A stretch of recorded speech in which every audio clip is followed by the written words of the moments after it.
कौन किस पर भारी है इसको लेकर। दरअसल लोकसभा चुनाव अब अपने आखिरी चरण की ओर बढ़ रहा है। अब 2 चरण का रण और बचा हुआ है और इन सीटों पर जीत के लिए बीजेपी समेत सभी राजनीतिक दलों ने पूरी ताकत झोंक दी है। लोकसभा चुनाव के 6वें चरण के चुनाव को लेकर शाम 6 बजे आपको बता दें कि चुनाव प्रचार का जो शोर है वो थम जाएगा। 6ठे चरण में 14 लोकसभा सीटों पर वोटिंग होनी है। 292 जो है आपको बता दें कि विधानसभा की एक सीट पर उपचुनाव होगा। 25 मई को वोटिंग होनी है और चुनाव प्रचार का समय पूरा होने के बाद इन लोकसभा क्षेत्रों में सभी राजनीतिक दलों के बाहरी कार्यकर्ताओं और पदाधिकारियों की मौजूदगी पर रोक लग जाएगी। उत्तर प्रदेश के मुख्य निर्वाचन अधिकारी नवदीप रेडवा ने बताया कि 6ठे चरण के इन सभी लोकसभा निर्वाचन क्षेत्रों के लिए 162 प्रत्याशी चुनावी मैदान में हैं। इनमें से 146 पुरुष और 16 महिलाएं हैं जो इस वक्त उम्मीदवार हैं और चुनावी मैदान में हैं। वहीं बलरामपुर जनपद की अगर हम बात करें तो 292 गैंसड़ी विधानसभा उपनिर्वाचन के लिए 7 प्रत्याशी चुनावी मैदान में हैं। यूपी के 6ठे चरण में प्रतापगढ़, फूलपुर, प्रयागराज, सुल्तानपुर, श्रावस्ती, डुमरियागंज, बस्ती, संत कबीर नगर, जौनपुर, अंबेडकर नगर, भदोही, लालगंज, मछली शहर और आजमगढ़ ये संसदीय सीट के अलावा बलरामपुर गैसड़ी विधानसभा उपचुनाव के लिए मतदान होगा। यहां मतदान सुबह 7 बजे से शाम 6 बजे तक होगा और इस चरण में कुल 162 उम्मीदवार चुनावी मैदान में हैं। तो कुल मिलाकर स्पेशल रिपोर्ट में आज 6ठे दौर को लेकर हम बातचीत करने वाले हैं, क्योंकि आज जो चुनावी शोर है वो थम जाएगा। इसके साथ ही तमाम जो उम्मीदवार हैं उनकी किस्मत का फैसला कैद हो जाएगा 25 मई को ईवीएम में। फिलहाल हमारे साथ ग्राउंड से हमारे संवाददाता जुड़ेंगे जो आप तक जानकारियां पहुंचाएंगे 6ठे चरण को लेकर कहां पर किस तरह की तैयारियां की गई है। लेकिन इन सब के बीच आपको बता दें कि 25 मई को जो है 6ठे चरण की वोटिंग होगी और इसके साथ ही 1 जून को जो है 7वें चरण की वोटिंग के साथ लोकसभा चुनाव की पूरी प्रक्रिया संपन्न होगी और फिर 4 जून को रिजल्ट आना है जिसमें यह साफ हो जाएगा कि इस बार किसकी सरकार बनेगी। हालांकि दावे तो सभी राजनीतिक दल कर रहे हैं, एक तरफ एनडीए दूसरी तरफ इंडिया गठबंधन। तो ऐसे में दावा जो है बीजेपी की तरफ से अब की बार 400 पार का हो रहा है और साथ ही ये कि प्रचंड बहुमत के साथ तीसरी बार जो है प्रधानमंत्री नरेंद्र मोदी जो है वो प्रधानमंत्री का शपथ ग्रहण करेंगे। और वहीं दूसरी तरफ जो है इंडिया गठबंधन की तरफ से यह दावा किया जा रहा है कि इस बार केंद्र में गठबंधन की सरकार होगी, लेकिन प्रधानमंत्री कौन होगा इसके लिए अभी कोई स्पष्टीकरण नहीं है। और फिलहाल आपको ये बताते चले कि बीजेपी की तरफ से मिशन 80 फतह करने के लिए उत्तर प्रदेश में खास फोकस किया जा रहा है और आज गृह मंत्री अमित शाह लगातार तमाम जिलों का दौरा कर रहे हैं। इससे पहले प्रधानमंत्री नरेंद्र मोदी 2 दिवसीय दौरे पर रहे थे, जहां पर वो वाराणसी सबसे पहले गए थे और उसके बाद अन्य जिलों का उन्होंने दौरा किया था। और इसके साथ ही अब देखना यह होगा कि ताल ठोकते हुए सभी राजनीतिक दल तो चुनावी मैदान में हैं, लेकिन जीत किसके हिस्से जाती है, चूंकि जनता उसे ही चुनेगी जिस पर जनता को विश्वास होगा। तो देखना यह होगा कि जनता किस पर विश्वास करते। फिलहाल 6ठे चरण की वोटिंग के लिए तैयारियां जो है वो अब लगातार की जा रही हैं और कल सभी पोलिंग पार्टियों को जो है रवाना भी किया जाएगा पोलिंग बूथों पर। और इसके साथ ही आपको बता दें कि चुनाव को लेकर जो तैयारियां हैं वो फिलहाल अभी की जा रही हैं। वोटिंग प्रतिशत बढ़ाने को लेकर तमाम तरह की तैयारियां की जा रही हैं। चूंकि वोटिंग प्रतिशत बढ़ सके इसको लेकर चुनाव आयोग की तरफ से खास फोकस किया जा रहा है, साथ ही सभी राजनीतिक दलों की तरफ से फोकस किया जा रहा है कि वोटिंग प्रतिशत में जो है कमी ना रहे। क्योंकि देखिए गर्मी भी लगातार भीषण गर्मी पड़ रही है, ऐसे में यह भी एक वजह जो है बड़ी वजह माना जा रहा है कि मतदाता मतदान केंद्र तक नहीं पहुंच रहे हैं। क्योंकि दोपहर के वक्त में चिलचिलाती धूप होती है, लोग धूप में बाहर निकलना नहीं चाहते हैं। ऐसे में तमाम तरह की इस तरह की जो दिक्कतें हैं वो लोगों को फेस करनी पड़ रही हैं। ऐसे में लोग जो है ये अपील कर रहे हैं कि अगर आप गर्मी की वजह से वोट डालने नहीं जा रहे हैं तो आप सुबह सवेरे का वक्त चुनिए और मतदान केंद्र पर पहुंचिए, अपने मताधिकार का प्रयोग करिए। पहले मतदान फिर जलपान जैसे जो तमाम नारे दिए जा रहे हैं उसको फॉलो करें आप। तो इस तरह से जनता से अपील जो है तमाम राजनीतिक दलों की तरफ से की जा रही है। तो फिलहाल तमाम जो संवाददाता जगह जगह से हमारे साथ जुड़ रहे हैं ज्यादा जानकारी के लिए, लेकिन सीधे सबसे पहले प्रयागराज चलते हैं। अमित वहां से हमारे साथ संवाददाता जुड़े हुए हैं। अमित, प्रयागराज में जरा बताएं कि चुनाव को लेकर क्या कुछ तैयारियां हैं और माहौल क्या देखने को मिल रहा है प्रतापगढ़ में, माफ करिएगा प्रयागराज में।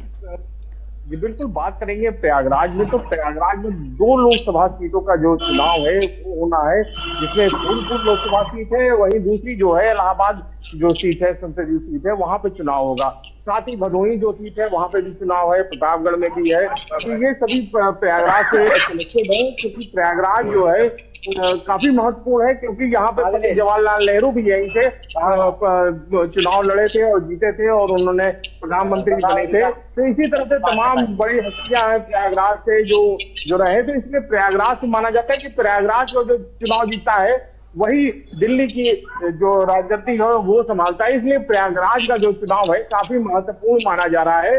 वही बात की जाए भारतीय जनता पार्टी की, तो भारतीय जनता पार्टी भी अपनी पूरी ताकत लगा दी है कि हम अपनी सत्ता में पुनः वापसी करें, उसके लिए लगातार वो प्रयासरत है। आज सुबह से ही डिप्टी सीएम केशव प्रसाद मौर्य जो है वो डेरा डाल के रखे हुए हैं और वो लगातार यहाँ पे प्रयागराज में तमाम जगहों पे जनसभाएं कर रहे हैं, लोगों के बीच में जा रहे हैं। वहीं बात की जाए इंडी गठबंधन की, तो कांग्रेस के जो प्रत्याशी है इलाहाबाद संसदीय सीट के उदित कमर सिंह, वो भी लगातार प्रयासरत है कि वो अपनी, क्योंकि यहाँ से उनके पिता सांसद रहे, वो स्वयं विधायक रहे, मंत्री रहे, तो वो भी चाहते हैं कि अब की बार इलाहाबाद सीट जो है वो कांग्रेस के पाले में जाए। वहीं फूलपुर में भी समाजवादी पार्टी के जो नेता है जो लड़ रहे चला है, अमरनाथ सिंह मौर्य जो है वो पूरी अपनी ताकत है। तो सभी पार्टियां जो हैं लगातार अपने दावे पेश कर रही है कि हम चुनाव में जीत हासिल करके लगातार प्रयास कर रहे हैं। लेकिन ये कैसा पहली बार चुनाव हो रहा है प्रयागराज में,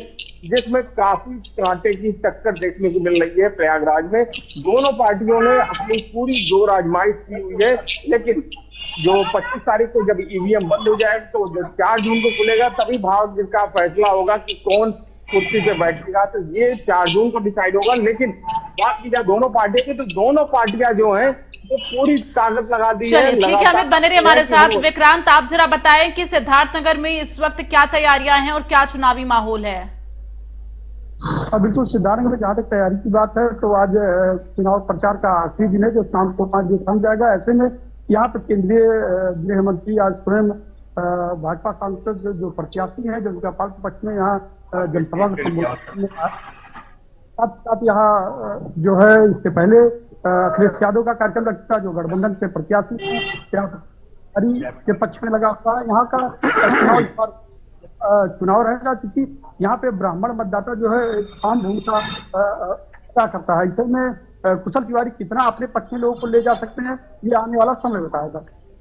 बिल्कुल अतुल, आपके पास आते हुए आजमगढ़ में देखिए बीजेपी के तमाम जो दिग्गज हैं, स्टार प्रचारक हैं, उन्होंने पूरी तरह से अपनी ताकत झोंकी चुनाव प्रचार के लिए।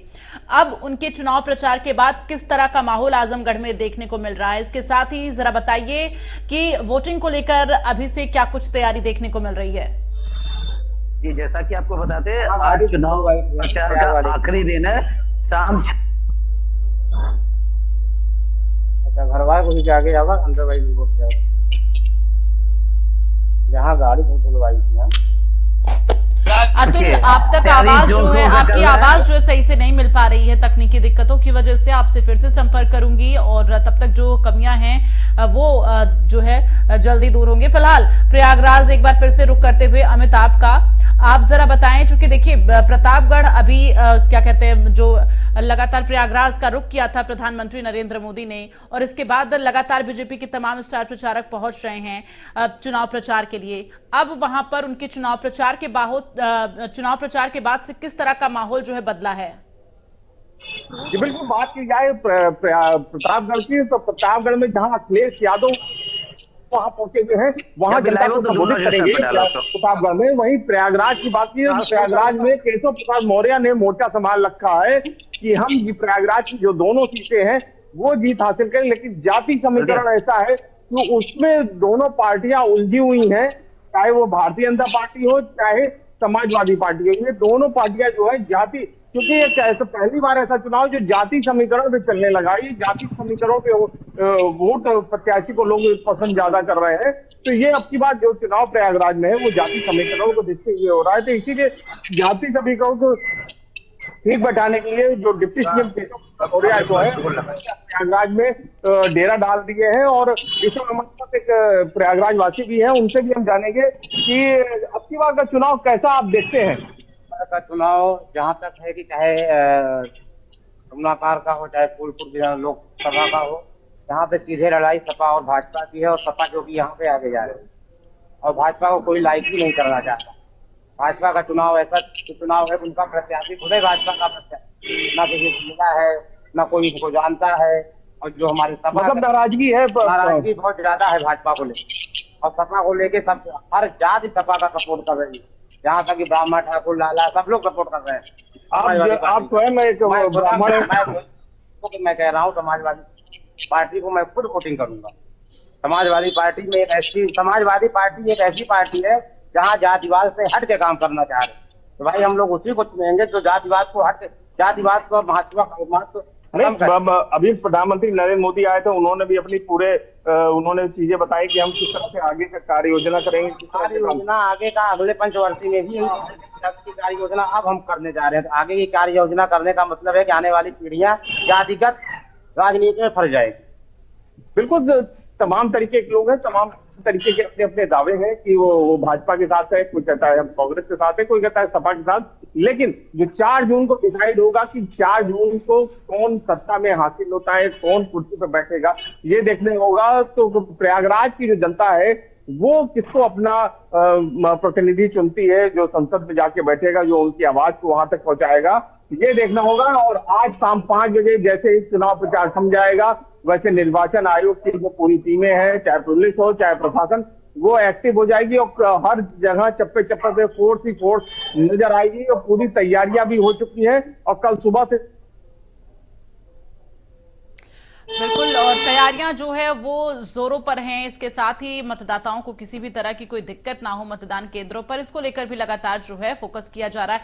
अतुल, अब अगर आवाज जो है सही तरीके से आप तक पहुंच पा रही हो तो आप जरा एक बार बताएं कि वहां पर क्या अभी चुनावी माहौल देखने को मिल रहा, चूंकि आजमगढ़ बीजेपी के स्टार प्रचारकों के द्वारा ताबड़तोड़ दौरे किए गए। इसके साथ ही अगर हम विपक्षी जो राजनीतिक दल है उनकी बात करें, इंडिया गठबंधन की बात करें, और इसके साथ ही सपा अध्यक्ष अखिलेश यादव की बात करें, तो आजमगढ़ में जो है लगातार उनका जमावड़ा देखने को मिला। चुनावी माहौल क्या नजर आ रहा है? जी, जैसा कि आपको बताते हैं, आजमगढ़ हमेशा हॉट सीट रहा है और आजमगढ़ में जो मुस्लिम और यादव मतदाता निर्णायक होते हैं, इसी को कहीं ना कहीं समाजवादी पार्टी सेंध मारने में लगी हुई है। लेकिन भारतीय जनता पार्टी भी उसमें पीछे नहीं है, वो भी अपने जो दमखम लगा के, अभी आपको बता दें कि भूपेंद्र चौधरी जी का 1 घंटा पहले कार्यक्रम था जिसमें उन्होंने तो तकनीकी दिक्कतों की वजह से एक बार फिर से संपर्क टूट गया है। फिलहाल आपको बता दें कि लगातार जो है 6ठे चरण की वोटिंग के लिए चुनाव प्रचार आज किया जा रहा है। फिलहाल तमाम जानकारी के लिए अतुल धन्यवाद आपका, और इसके साथ ही अमित आपका भी बहुत बहुत धन्यवाद, और विक्रांत आपका भी बहुत बहुत धन्यवाद तमाम जानकारियां दर्शकों तक पहुंचाने के लिए। तो 6ठे चरण की वोटिंग के लिए आज आखिरी दिन है चुनाव प्रचार का, और ऐसे में तमाम जो राजनीतिक दल हैं वो इस वक्त चुनावी मैदान में है, जनता के बीच है, चूंकि जनता से वोट की अपील करते हुए इस वक्त तमाम दिग्गज डटे हुए हैं। तो 6ठे चरण में 14 लोकसभा सीटों पर वोटिंग होनी है 25 मई को। ऐसे में बीजेपी के तमाम दिग्गजों के द्वारा चुनाव प्रचार किया जा रहा है। तो आपको बता दें कि इस वक्त सुल्तानपुर, प्रतापगढ़, तमाम ये लोकसभा सीटें हैं जहां पर मतदान होना है। बस्ती, अंबेडकर नगर, इसके साथ ही आपको बता दें कि सिद्धार्थ नगर, ये तमाम वो लोकसभा सीटें हैं जहां 6ठे चरण में वोटिंग होगी। और तमाम जो इस वक्त चुनावी प्रत्याशी जो हैं चुनावी मैदान में हैं, उनकी किस्मत का फैसला 25 मई को ईवीएम में कैद होगा। और ऐसे में चुनाव प्रचार का दौर लगातार जारी है। आज शाम चुनाव प्रचार का शोर थम जाएगा और उसके बाद कल जो है डोर टू डोर कैंपेन राजनीतिक दलों के द्वारा किया जा सकता है। और आपको बता दें 1 जून को 7वें चरण का मतदान होना है, जिसके लिए फिर 7वें चरण के चुनाव प्रचार में तमाम राजनीतिक दल जो हैं वो जुट जाएंगे। फिलहाल 4 जून को नतीजे सामने आएंगे, जिसके बाद ये साफ हो जाएगा कि देश में किसकी सरकार होगी। तो लगातार 6ठे चरण के लिए आज चुनाव प्रचार ताबड़तोड़ तरीके से किए जा रहे हैं। और न सिर्फ उत्तर प्रदेश में बल्कि अन्य राज्यों में जहां छठे चरण में वोटिंग होनी है वहां पर भी लगातार चुनाव प्रचार का जो दौर है वो तेजी से चल रहा है। और राजनीतिक दलों के द्वारा जो है इस वक्त तमाम नेता जो हैं वो चुनावी मैदान में हैं, जनता के बीच में हैं, चूंकि अपने अपने प्रत्याशियों के समर्थन में राजनीतिक दलों के द्वारा वोट की अपील करते हुए जनसभाएं की जा रही हैं, रोड शो किए जा रहे हैं। लेकिन अब देखना यह होगा कि देश की जनता, जागरूक जनता किस तरह से सरकार चुनती है और वोटिंग प्रतिशत छठे चरण में क्या रहता है। चूंकि वोटिंग प्रतिशत बढ़ाने को लेकर खास फोकस जो है किया जा रहा है। जौनपुर का रुख करेंगे, वहां से हमारे संवाददाता अजीत इस वक्त जुड़ गए हैं ज्यादा जानकारी के लिए। अजीत, जौनपुर में क्या माहौल नजर आ रहा है और छठे चरण के चुनाव को लेकर क्या कुछ जानकारी है? जी, मैं आपको बता दूं कि जौनपुर में जिस तरह से भाजपा के प्रत्याशी कृपा शंकर सिंह, समाजवादी पार्टी से बाबू सिंह कुशवाहा और बीएसपी से आपको बता दें कि सांसद जो है सांसद है श्याम सिंह यादव, तो कहीं ना कहीं जिस तरह से आपको बता दूं कि बीएसपी से जिस तरह से पहले श्रीकला को टिकट मिला था, श्रीकला से टिकट मिलने के बाद जौनपुर में काफी नाराजगी थी, जिसको लेकर श्याम सिंह यादव को बीएसपी का टिकट दे दिया गया था और डमी कैंडिडेट थे श्याम सिंह यादव। तो लड़ाई साफ तौर पर भाजपा और सपा में हो गई थी। लेकिन जिस तरह से सियासी हलचल मची, श्रीकला और धनंजय ने जिस तरह से सुनने में आया कि दिल्ली गए, दिल्ली में उन्होंने गृह मंत्री से मुलाकात की, मुलाकात करने के बाद जौनपुर में धनंजय सिंह लगातार भाजपा के लिए प्रचार करने लगे और उनकी पत्नी प्रचार करने लगी। तो कहीं ना कहीं अब जो लड़ाई है, कहीं ना कहीं समाजवादी पार्टी और भाजपा की कड़ी टक्कर देखने को मिलेगी लोकसभा 73 में, क्योंकि यहाँ पे जो जौनपुर का जो समीकरण है वो जातिगत समीकरण है। जातिगत समीकरण अगर कह लिया जाए तो जो समाजवादी फैक्टर है, जैसे यादव हो गए, क्योंकि बाबू सिंह कुशवाहा के आने की वजह से जो मौर्य है, मौर्य ये तब समाजवादी में टूट पड़ा है। तो कहीं ना कहीं एक खास असर, जिस तरह से धनंजय सिंह की नाराजगी दूर हो गई, धनंजय सिंह लगातार प्रचार कर रहे हैं, तो ठाकुर जो नाराज था अब वो भाजपा के साथ है। जितने ठाकुर लाभी है, छत्री लाभी है, जो तो जौनपुर में नहीं, इसका असर पूर्वांचल के कई सीटों पे पड़ेगा। धनंजय सिंह का भाजपा में प्रचार करना पूर्वांचल के कम से कम 10 से 12 सीटों पे इसका असर देखने को मिलेगा। तो कहीं ना कहीं आपको बता दूं, चाहे वो मछली शहर सभा हो, मछली शहर में भी यहाँ से प्रिया सरोज है समाजवादी पार्टी से और भाजपा से बीपी सरोज है, तो दोनों में कड़ी टक्कर है। तो लेकिन वही भाजपा के प्रत्याशी बीपी सरोज सबको मनाने में नाकाम साबित हो रहे हैं, क्योंकि यहाँ का जो समीकरण है, जैसे कि यहाँ के जो छत्री है वो और जो ब्राह्मण है, वो बीपी सरोज प्रत्याशी से काफी लगातार नाराज चल रहे हैं। तो क्या जनता के बीच कोई जमीनी मुद्दे नहीं है? क्या सिर्फ जातीय समीकरण को लेकर वहां पर चुनाव हो रहा है? पश्चिम शहर में नहीं देखने को मिल रहा है। लेकिन वही जौनपुर की बात करें तो जौनपुर में कड़ी कांटे की टक्कर रहेगी समाजवादी में और बीजेपी में।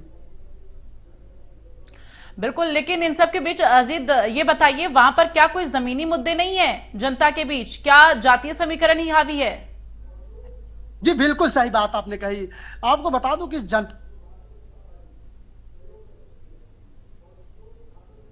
अजीत आप अनम्यूट करिए। जनता चाहती है कि यहाँ पर गड्ढे ना हो।